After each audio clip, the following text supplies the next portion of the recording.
역대하 19장 3절을 보면은 선한 일이 이방 신상을 제하고 또 마음으로 하나님을 섬기는 것이라고 그렇게 되어 있습니다. 그런데 학자들은 12절 말씀을 르호보암이 스스로 겸비하였기 때문에 유다에 좋은 일이 일어났다. 그것은 하나님께서 노를 돌이키셔서 다 멸하지 아니하신 것이다. 이렇게 해석을 하고 있습니다. 참조하시고요. 오늘은 7월 넷째 주 그룹 큐티 나눔인데요. 하나님을 버린 죄 그리고 겸비함입니다. 지난주 말씀인도 받으신 것 서로 나누시고요. 특별히 초신자들이 있을 때는 하나님 인도 받기가 쉽지가 않으니까 이런 아이스 브레이크 하시면 좋을 것 같습니다. 누구나 한 번쯤은 스피딩 티켓 끊어보셨죠? 그랬을 때 그것을 나는 어떻게 처리했었는가 하는 부분들 잘 생각을 해보시면 위기 때 우리가 어떻게 대처하는가 하는 거에 대해서 각인각색인 것을 아실 수 있으실 것입니다.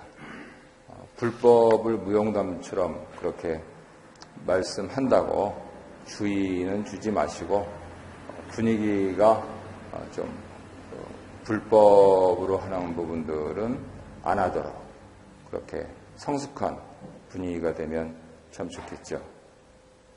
길지 않은 거리 오늘 운전하고 내려오면서 옛날에 한국에서는 빨리 가야 되는데 빨간불에도 그냥 갔었는데 캐나다는 참 좋은 나라다.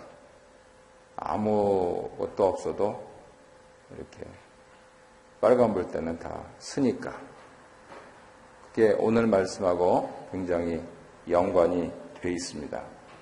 하나님께서 파란불을 켜주실 때 잘 무난하게 제 속도를 지키고 가고 빨간불을 켜시면 서는 그것이 훈련이 안 되어 있으면 전기가 나갔을 때 신호등 있는 데서 다 스톱사인 체제로 될 때 교통 대란을 일으키는 주범이 됩니다.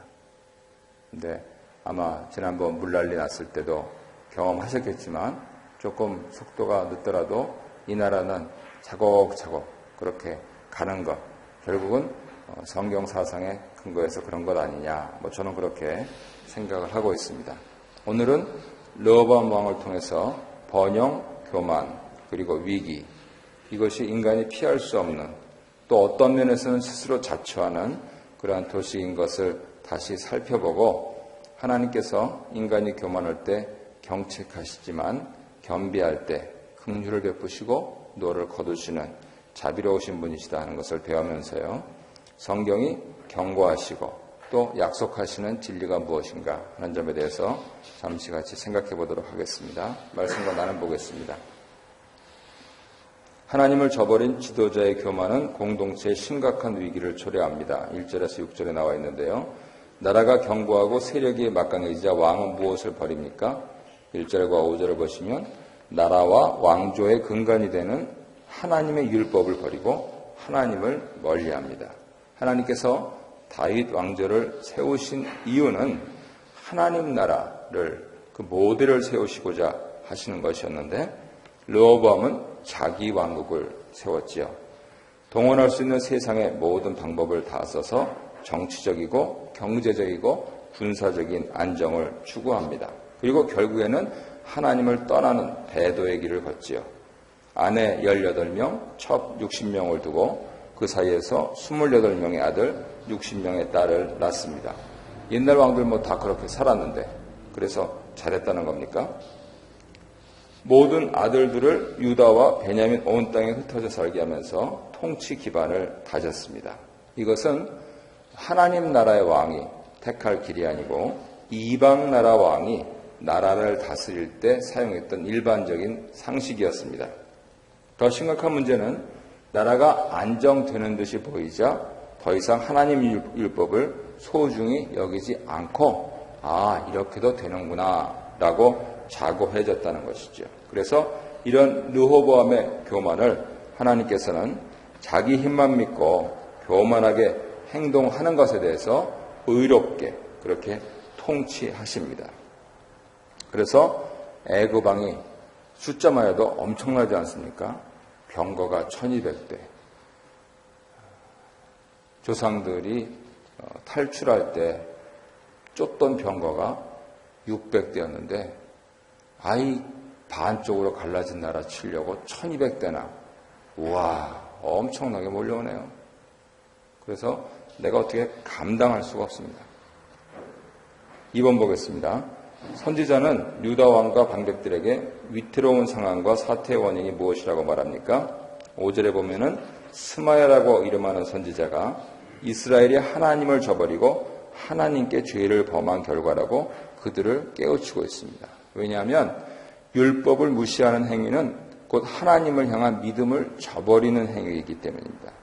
하나님 말씀과 하나님의 존재를 분리해서 생각할 수 없습니다. 이것이 기독교입니다. 다른 종교들은 신이 무엇이라고 말했건 그 신만 좀 생각하면 되는 거지 라고 하는 수준에 머물러 있지만 기독교는 인격적인 종교입니다.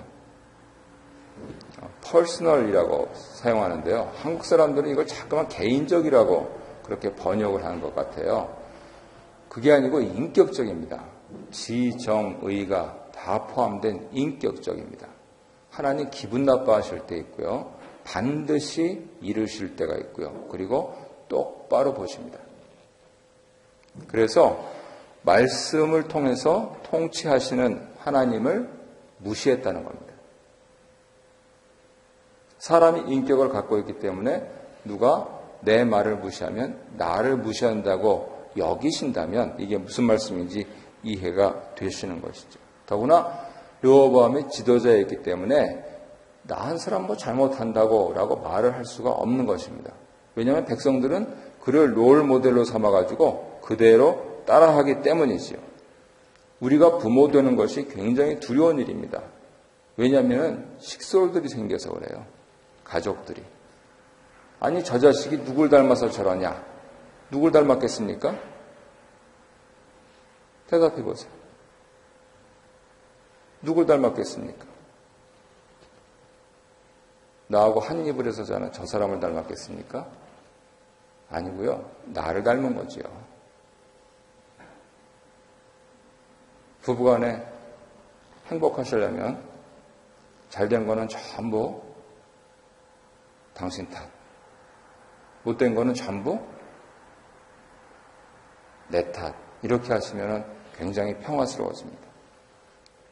반대로 세상 사람들은 너 시집 올 때 갖고 온 게 뭐 있는데?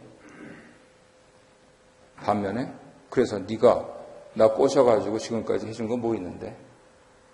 이렇게 하면은 이제 거의 뭐 지옥 같은 집을 살지요.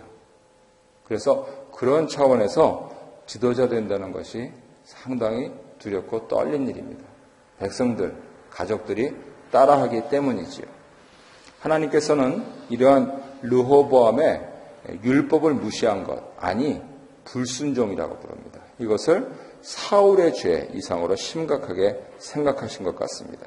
그래서 말씀을 멀리하는 것, 뭐 그냥 오늘 하루 건너뛰지 하는 것은 단지 묵상을 게을리하는 그러한 차원이 아니고 하나님께 불순종하는 시작이다. 그것이 쌓이고 쌓이면은요, 당회를 통해서, 재직회를 통해서, 공동회를 통해서, 친교를 통해서 나타납니다. 발전을 하기 위해서 긴장이 있을 수도 있지만 일단 그것이 싸움이 될 때는요, 반드시 하나님과의 관계가 문제가 됩니다. 그래서 하나님 말씀을 무시하는 자는 하나님께 철저히 무시당합니다. 신학적으로는 이것을 유기라고 합니다. 하나님이 선택하시는 반면에 유기하신다고 합니다. 대표적인 예로 야곱은 선택하셨고 에서는 유기하셨습니다. 저가 이방 결혼을 하고 야곱을 보내는 부모를 보고 또 그것도 모자라서 결혼을 하고 라고 하면서 하나님께서 그냥 어떻게 좀 여기 르호보암에게 하셨듯이 몽둥이로 좀 때리셔서라도 좀 바로 잡으시지. 그렇게 안 하시고 내버려 두십니다. 무시해 버리십니다. 그러면 끝입니다. 그것이 성경이 가르치는 것입니다. 우리는 하나님 외에 이렇게 살기가 힘들어요. 사랑하셔서. 무슨 말도 안 되는 소리를 그렇게 하냐? 그러면 내버려 둬볼까? 그러면은 아마 완전히 살해질을 할 겁니다. 아닙니다. 그래서 차라리 조금 힘들면 바짝 정신 차리고 하나님께 나아오는 것이 좋습니다. 우리 함께 나눔 읽겠습니다. 시작. 내가 가진 소유나 내가 이룬 성취가 아니라 하나님과의 관계가 내 삶에 대한 평가를 결정합니다. 그렇다면 나는 어떤 사람으로 평가받을 것 같습니까? 성공과 행복, 사람과 가치를 판단하는 내 기준은 성경이 말하는 관점과 잘 어울립니까? 함께 생각해 봅시다. 네. 결국은 신앙생활이라고 하는 것은 가치관의 싸움입니다. 세상 가치를 버리고 성경 가치, 하나님께서 계시해 주신 그 가치로 내가 살려고 발버둥을 치느냐 하는 겁니다. 2번 보겠습니다. 선지자를 통해서 하나님 말씀을 들은 왕과 이스라엘 백성의 반응입니다. 하나님은 그들의 겸비함을 보시고 진노를 거두십니다. 7절부터 12절인데요. 이스라엘 왕과 방백들은 선지자의 말을 듣고 어떤 반응을 보입니까? 자신들의 죄를 인정하고 겸손하게 회개하며 여호와는 의로우시다고 고백합니다.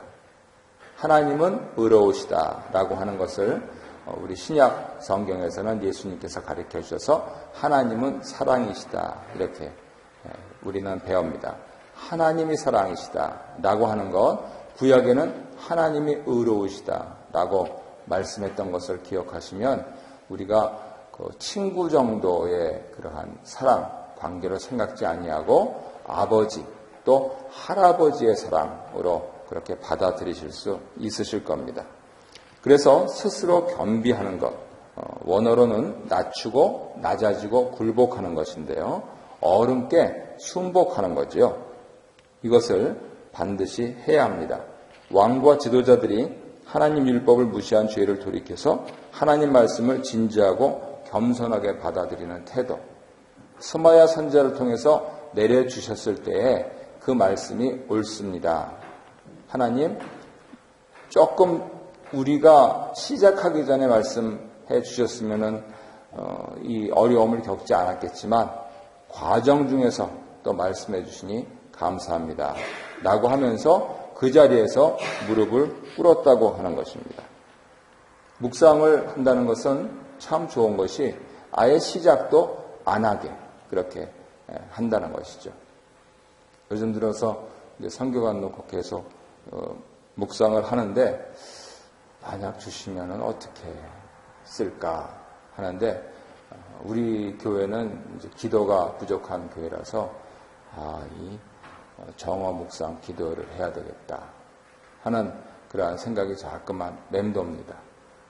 정오 때 특히 어르신들 시간 되시니까 모이셔가지고 차세대를 위해서 기도하면서 한 발짝 앞서서 오늘 본문이 아니고 내일 본문으로 또 그렇게 묵상하시고 또 저는 성경 해석을 해드리고 하면서 같이 나라와 민족을 위해서 가정과 교회를 위해서 그리고 개인을 위해서 1시간, 2시간 기도하고 또 애들 데리려고 하고 하는 일들이 있으면 참 좋겠다 하는 것을 합니다. 결국 그렇게 살다가 천국 가면 하나님과 평생 동행하는 삶이 되겠다 하는 생각의 시작인데요. 우리의 일상의 바쁜 삶은 그런 것을 못하게 하죠. 그래서 말씀을 떠나게 됩니다. 그런데 그것이 바로 죄의 시작이라는 겁니다. 반면에 말씀으로 돌아오는 것, 그것이 다름 아닌 회개입니다. 그래서 하나님 말씀을 진지하게 그리고 겸허하게 듣는 것이 신앙의 회복입니다. 아무리 교회 안에서 3차 대전이 일어났어도 주일 설교 시간에는 모두 다 하나님 무슨 말씀하십니까? 그렇게 귀를 기울이고요. 가정, 아빠 엄마가 싸웠어도 가정 예배 시간에 오늘 본문을 읽으면서 각자 서로 은혜 받은 것을 나눌 때 그때는 모두 다 분을 사귀고요. 그게 겸허한 것이죠. 그런데 유감스럽게도 제가 다녀본 그리고 목도한 것은 사람이 자기가 화가 나면 이건 주일날 설교를 들어도 가정재단을 쌓아도 안한부인이더라고요. 와, 무섭더라고요. 장로님이 목사님 넥타이 잡고 끌어내리질 않나. 권사님이 그냥 뒤에다 대고 막 소리를 지르시지 않나 그래가지고 어휴, 이게 어떻게 교회냐. 또 예배드리다가도 그냥 서로 삿대질하고 싸우고. 우리 남은 평생에는 그런 일들이 절대 일어나서는 안 되겠습니다. 그럴 것 같으면 못 들어 예배 드립니까? 차라리 안 드리는 게 하나님 오세요 그렇게 해놓고 그게 무슨 오만방자한 그런 태도가 되겠습니까? 그래서 겸손하게 들어야 된다라고 하는 내용들을 꼭 기억을 해야 됩니다. 르호보암 왕은 그 신하들 그리고 방백들은 애굽 왕 시삭의 공격을 받으면서 모든 일을 행하시는 하나님은 의로우시다라고 선언합니다. 고통의 순간에서 하나님은 옳으시다. 이것을 어려운 말로 신정론, 하나님 옳으시다라고 이렇게 표현하는데요. 하나님의 기뻐하실 만한 그러한 좋은 믿음입니다. 문제는 르호보암 왕처럼 우리가 일관되게 이 태도를 갖지 못하는 것이죠. 조금 잘 되면은 자구하고 조금 못 되면은 원망하고 하나님과의 관계에서도 그렇게 사는 사람들은 이번 7, 8월 매일 성경 그 앞에 장경철 교수 글 속에 있듯이 타인과의 관계에서 심지어는 가족과의 관계에서도 그렇게 산다 하는 것을 교수님이 발견을 하시는 겁니다. 조금 내 의견하고 안 맞으면 반박하고 네 말이 맞는 거는 같은데 왜 이렇게 느려 터졌냐 그러면서 재촉하고 모두 다 교만이 그 뿌리에 있기 때문이라고 하는 것입니다. 내일 재직회를 할 텐데 우리에게는 참 감사한 것이 그렇게 반박하고 재촉하는 것들이 초기에 비하면은 많이 누그러진 듯 보여서 성도님들이 성자가 되가시는구나 라고 하는 부분들을 말할 수 있기 때문에 참 감사합니다. 참된 믿음, 지혜로운 신앙은 말씀을 겸허하게 듣는 경건 생활을 일생 동안 일관되게 하는 것입니다. 그러니까 내 남은 평생에는 이제 큰 소리 나지 않는다 라고 하는 것, 그것을 좌우명으로 삼으셔도 좋겠습니다. 2번, 그들의 회개와 겸비함에 대한 하나님 응답은 무엇입니까? 예루살렘에 노를 다 쏟지는 않으시겠지만 이스라엘이 하나님을 섬기지 않을 때 열국의 종이 된다는 깨우침을 얻는 기회로 삼겠다고 하십니다. 일관되지 않은 왕이 일시적으로 하나님 앞에 겸비한 모습을 보였기 때문에 하나님께서 역시 심판 강도를 일시적으로 줄여주시는데 좀 기왕에 줄여주시려면은 이 애굽 왕 군대가 다 퇴각하게 하시지 왜 그렇게 하셨을까? 학자들은 임기응변으로 어려움을 모면하려는 르호보암의 마음을 아시고 철저하고 완전한 회개를 요구하신 것 같다. 그래서 성경은 오늘 역대하 12장 14절에서 르호보암이 악을 행하였으니 아버지 잘 만났는데 그것을 지키지 못하고 자기 인생 망쳤다. 물론 열왕기에 비해서는 좀 좋은 평가들이 보입니다. 그것은 나중에 기회 있을 때 말씀을 드리겠지만 기왕에 하려면 철저하고 완전하게 해야 되는 것, 그것입니다. 내가 내 식대로 내 마음대로 계산하지 말고요. 하나님께서 성경과 전통과 또 우리 주위 사람들 그리고 내가 기도드릴 때마다 마음속에 주시는 생각들을 통해서 그대로 100% 순종해 나가면 아무 일 없습니다.